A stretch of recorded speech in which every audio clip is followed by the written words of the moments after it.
ভেনিসের সামাজিক সংকট ও ভবিষ্যৎ নেতৃত্ব, বেকারত্ব, বিদেশি গৃহিণীদের নিয়ে সিমন ভেন্তুরিনির পরিকল্পনা পর্যটনের চাকচিক্যের আড়ালে ইতালির ঐতিহাসিক শহর ভেনিস এখন এক কঠিন বাস্তবতার মুখোমুখি।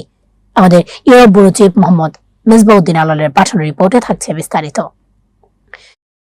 এদিকে বাড়ছে বেকারত্ব, অন্যদিকে খোলা আকাশের নিচে রাত কাটাচ্ছেন অসংখ্য বিদেশি গৃহহীন মানুষ। সামাজিক নিরাপত্তা, আবাসন ও কর্মসংস্থানের সংকট এখন ভেনিস রাজনীতির অন্যতম প্রধান আলোচ্য বিষয়।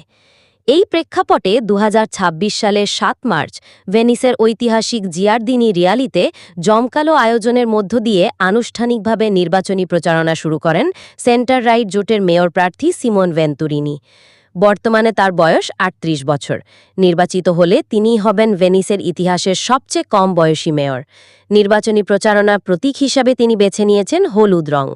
দীর্ঘদিন ধরে ভেনিসের পর্যটন ও সামাজিক সংহতি বিষয়ক দায়িত্ব পালন করা ভেন্তুরিনিকে বর্তমান মেয়র লুইজি ব্রুগনারোর রাজনৈতিক উত্তরসূরি হিসাবে দেখা হচ্ছে।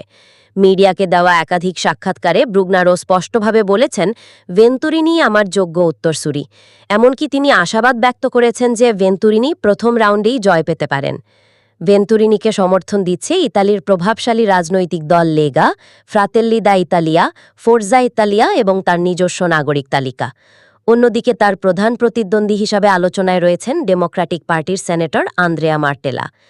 ২০২৬ সালের ভেনিস মেয়র নির্বাচনকে ঘিরে স্থানীয় মিডিয়া ও প্রবাসী বাংলাদেশি কমিউনিটির মধ্যে ব্যাপক আগ্রহ তৈরি হয়েছে। বিশেষ করে মেস্ত্রে ও মার্গেরা এলাকায় বসবাসরত বাংলাদেশিরা এখন গুরুত্বপূর্ণ ভোট ব্যাংক হিসাবে বিবেচিত হচ্ছেন। বিভিন্ন মিডিয়া রিপোর্ট অনুযায়ী শুধুমাত্র মেস্ত্রে এলাকাতেই প্রায় ২০ থেকে ২৫ হাজার বাংলাদেশি বসবাস করেন, যাদের একটি বড় অংশ ইতালিয়ান নাগরিকত্ব অর্জন করেছেন।